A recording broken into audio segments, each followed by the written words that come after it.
السلام علیکم ورحمۃ اللہ.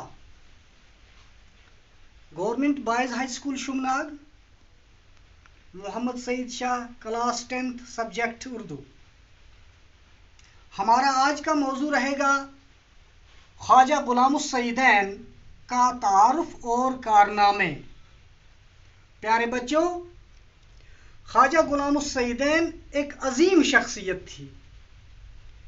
اس کے بارے میں آگے میں آپ کو بتائے جا رہا ہوں. دراصل خواجہ غلام السیدین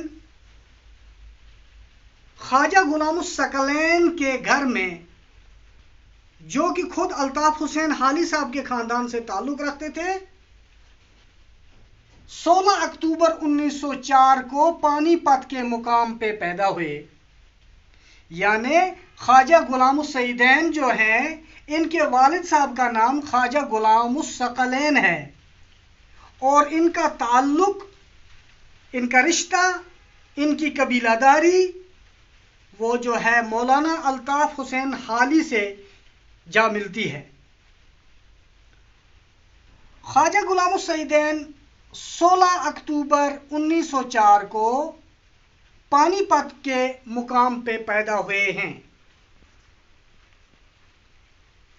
آپ ایک مستند اور نامور ماہر تعلیم گزرے ہیں. یعنی اس وقت بھی خواجہ غلام السیدین صاحب کے بارے میں کہا جاتا ہے کہ آپ کی تصانیف اور آپ کا طرز تکلم, آپ کا ادب, آپ کی شہرت آج کے دور میں بھی جوں کی توں مانی جانی جاتی ہے.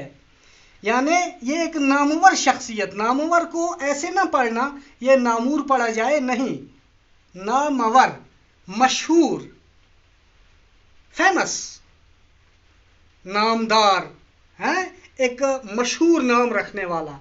مستند اس شخص کو کہتے ہیں جس نے کسی جگہ سے کوئی ڈگری سند کے ساتھ کی ہو, جس کو ہم انگریزی میں کہتے ہیں سرٹیفائیڈ. ٹھیک ہے, تو مولانا خواجہ غلام السیدین ایک نامور اور مستند ماہر تعلیم تھے. 16 اکتوبر 1904 کو پانی پت میں پیدا ہوئے. صوبے میں میٹرک سے BA تک ہر امتحان میں اول رہے. انہوں نے ڈویژن میں, صوبہ کہتے ہیں ڈویژن کو, پہلی جماعت سے لے کر گریجویشن تک, میٹرک سے لے کر گریجویشن تک تمام امتحانات میں فرسٹ پوزیشن کے ساتھ امتحان کو کامیاب کیا ہے. جس کی وجہ سے سرکار نے انہیں کیا کیا, اپنی طرف سے اپنی لاگت پر انگلستان بھیجنے کے لیے, ICS کی ڈگری حاصل کرنے کے لیے سرکاری خرچے پر انہیں بھیجنا چاہا. یعنی وقت کی سرکار نے خواجہ غلام السیدین کو ICS یعنی انڈین سول سروسز کی ڈگری کے لیے انگلستان بھیجنا چاہا. لیکن مولانا حالی نے, جو کہ بڑے اعلیٰ درجے کے عالم بھی تھے, ان کے خاندان سے تھے, اور پھر خواجہ غلام الثقلین, ان کی مشاورت سے یہ طے ہوا, اور اللہ تعالیٰ نے بھی یہی چاہا تھا کہ یہ حاکم بنے, ایڈمنسٹریٹر بننے کی جگہ معلم بنے. معلم کسے کہتے ہیں بیٹا؟ معلم, استاد, تعلیم دینے والا, معلم, ہاں, استاد. تو انہوں نے پسند کیا کہ میں استاد ہی بنوں اور مجھے ایڈمنسٹریشن کی ضرورت نہیں ہے, حاکم بننے کی ضرورت نہیں ہے. انگلستان سے MAd کی ڈگری, ماسٹر آف ایجوکیشن, خصوصی امتیاز یعنی خاص پوزیشن کے ساتھ حاصل کرنے کے بعد جب علی گڑھ واپس آئے تو انگلش سکول کے سربراہ مقرر ہوئے. علی گڑھ میں انہیں انگلش سکول کا سربراہ کس کو کہتے ہیں بیٹا؟ سرپرست, ہیڈ. ٹھیک ہے, سربراہ ہوتا ہے سرپرست. تو انگلش سکول کے سربراہ کی حیثیت سے انہوں نے عہدہ سنبھالا. اس کے بعد پھر یہ ٹیچرز ٹریننگ کالج کے پرنسپل کی حیثیت سے کام کیا.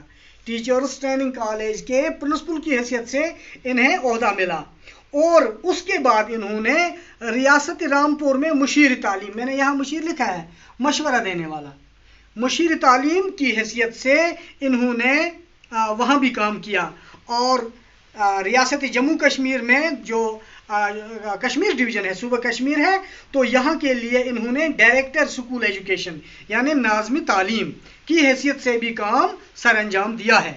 خواجہ صاحب حکومت ہند کی وزارت کے مشیر اور جوائنٹ سیکرٹری کے عہدوں پر بھی فائز رہ چکے ہیں، یعنی انہوں نے خواجہ صاحب نے، خواجہ غلام السعیدین نے ہندوستانی سرکار کی وزارت میں محکمہ تعلیم میں مشیر اور جوائنٹ سیکرٹری کے عہدوں پر بھی کام کیا ہے۔ اس کے علاوہ آپ نے امریکہ کی مختلف یونیورسٹیوں میں بھی مشیر اور پروفیسر کے فرائض انجام دیے ہیں۔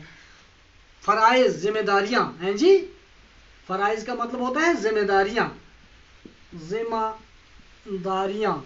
تو انہوں نے امریکہ کی یونیورسٹیوں میں بھی یہ جو ہے کہ اپنی ذمہ داریاں نبھائی ہیں۔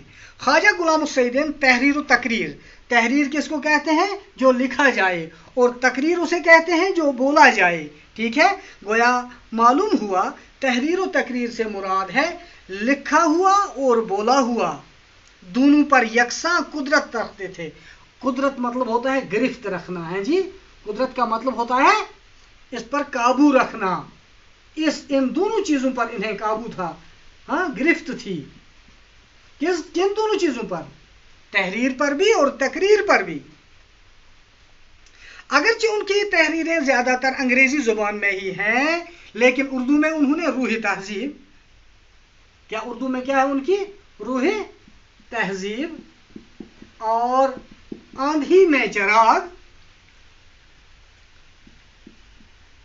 آندھی میں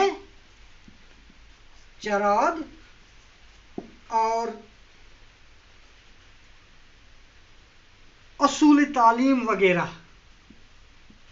یعنی قومی سیرت، بہت ساری ان کی کتابیں ہیں، قومی سیرت کی تشکیل وغیرہ ان کی مشہور تصانیف ہیں، یعنی ان کی لکھی ہوئی کتابیں ہیں۔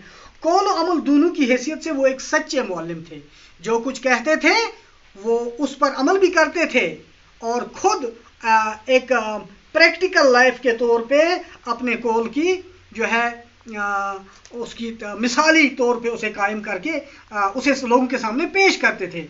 ان کی طبیعت کی شیرینی، یعنی ان کی طبیعت میں مٹھاس تھا، مزاج میں اخلاص تھا، اور نوجوانوں کی خدمت کا انہیں بہت زیادہ، ان کی تربیت کا انہیں بہت زیادہ جذبہ تھا۔